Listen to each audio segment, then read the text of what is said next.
Muito bem, só para completar, então, nada contra o doutor Samir, ele deve ser brilhante na atividade que ele exerce, né? Agora, vamos combinar, cara de Roraima, que não tem nenhuma representatividade no futebol, cai de paraquedas, literalmente, né? Ele vem lá de cima para parar aqui no Rio de Janeiro, aqui na Barra da Tijuca. É no mínimo estranho. O Ronaldo Fenômeno estava acompanhando a Fórmula 1, transmitido pela Band e pelo Band Esportes, transmitida pela Band e pelo Band Esportes, e fez algumas reclamações no microfone do nosso companheiro do Grupo Bandeirantes, o Thiago Fagnani. Vamos ouvir.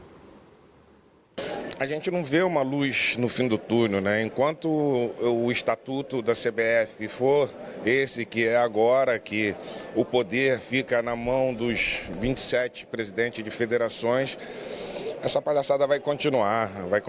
Não tem absolutamente nenhuma chance de reforma no futebol brasileiro. É uma pena porque o futebol brasileiro ele tem um potencial tão grande. Não existe nenhuma possibilidade porque eles não querem e eles não deixam. Eles não querem uma gestão profissional, eles não querem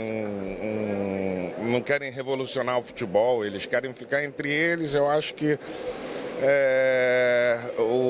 os benefícios próprios falam muito mais alto do que o desenvolvimento do futebol. Então isso daí vai ficar entre eles, de tanto em tanto vai mudar presidente, mas a bagunça vai continuar mesmo.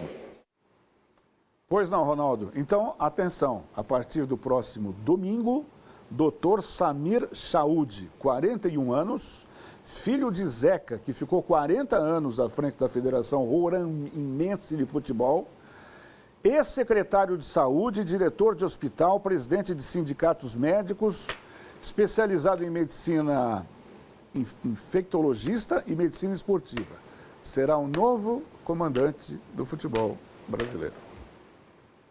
Parabéns a todos nós.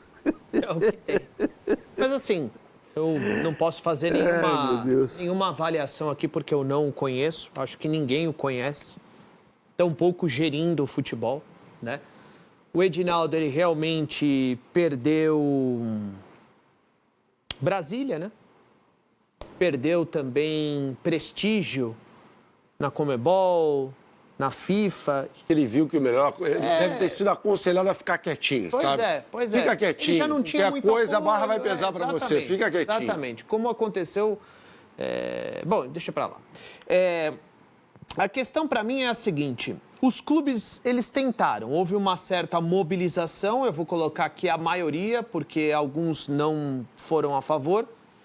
Mas a maioria tentou lançar a candidatura do Reinaldo Carneiro Bastos, que é o presidente da Federação Paulista de Futebol. Palmeiras pulou fora, né? Palmeiras pulou fora, se eu não me engano, Palmeiras, Vasco, Grêmio, tá faltando um Botafogo.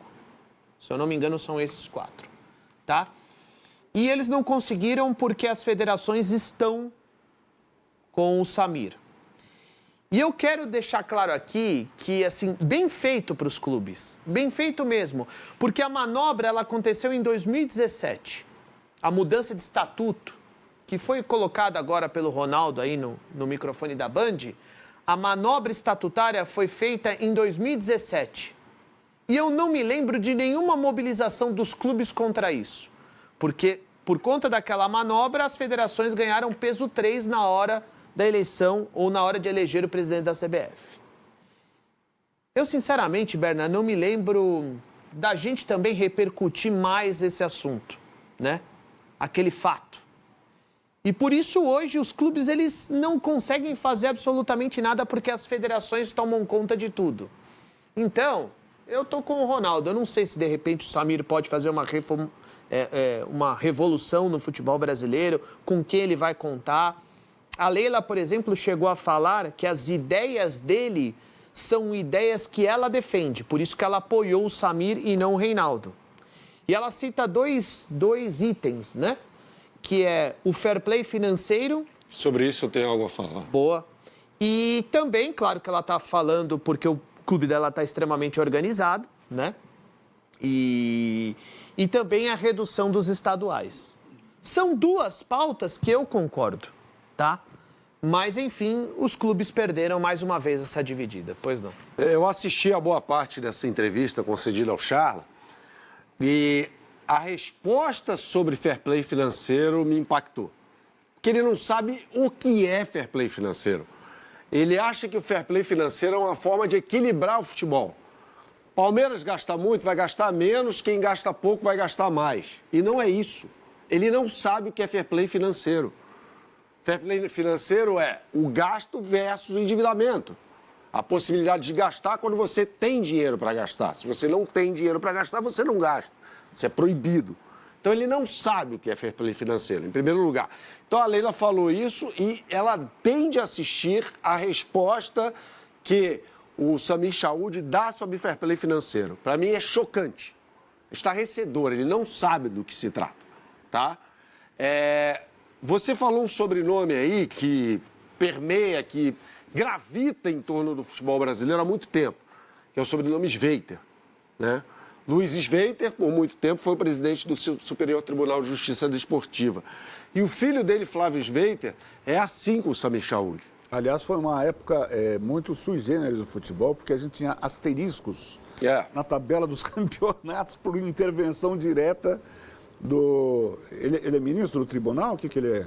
O Luiz Sveiter era o presidente do STJD. Presidente do STJD, isso. E aí houve casos ímpares, né, como você disse, na história do futebol brasileiro, dentre eles a liberação do Edmundo para jogar a final do Campeonato Brasileiro em 1997. Mas essas são histórias do futebol, você pode buscar aí no Google, tá? Você vai ver várias histórias que dizem respeito a Luiz Sveiter. Então é óbvio que a família Sveiter vai ter muita influência na condução do futebol brasileiro. Muita influência. É normal, nesse momento, que a gente olhe para a situação do Carlo Ancelotti. Mas acho que essa é uma árvore no meio de uma floresta muito maior, que é o futuro do próprio futebol brasileiro. Quando você coloca na presidência da entidade que comanda o futebol um camarada que não sabe o que é fair play financeiro, não imagino que saia muita coisa. E principalmente por ele ter o aval de 25 das 27 federações, acho muito difícil que ele leve à frente a diminuição dos campeonatos estaduais. Porque isso vai de encontro, ou seja, contra os interesses das federações. Então, não consigo... Assim, quando eu olho para fair play financeiro e diminuição dos estaduais, eu concordo. Acho legal essa pauta, essas duas pautas, acho legais. Mas se ele não sabe o que é, a outra, ele está sendo apoiado pelas federações. Então... Não incomoda vocês duas coisas básicas. Primeiro, a Federação de Roraima não tem representatividade nenhuma no nosso futebol. E há uma dinastia da família Chaoud. Como eu disse aqui, há 40 anos, o pai, que deve ser médico também, não sei, Zeca, comanda a entidade máxima do futebol de Roraima. Roraima. Comanda lá. O Samir foi eleito para ocupar o cargo a partir de 2027. Quer dizer, ele não foi nem empossado em Roraima. E já está sendo empossado na CBF. Essa é a coisa número 1. A segunda... Ele não tem experiência nenhuma do futebol, o cara é médico infectologista. O que ele vai fazer para ajudar o futebol brasileiro? Só se ele tiver parças também, que nem o Neymar, que tem um monte de gente dando pitaco em volta. Isso me incomoda mais. A questão da longevidade, né? Para dizer um termo publicável, do pai dele à frente da Federação de Roraima. Sobre o fato de ser de Roraima, onde era o Marco Paulo Del Nero? São Paulo. Onde era o Nabé Abichedi? São Paulo. São Paulo também. Interior. Onde era o Ricardo Teixeira? Rio. A questão não é essa. Essas pessoas fizeram mal ao futebol brasileiro. Da onde era o José Maria Marim, que foi governador biônico do estado de São Paulo? São Paulo. Então, o que me faz acreditar que um camarada de São Paulo, do Rio, de Minas Gerais, do Rio Grande do Sul, vai ser melhor do que o cara de Roraima? Tiramos essa questão. Médico infectologista como... Sem nenhuma... Ele poderia ser médico infectologista com alguma experiência à frente do futebol.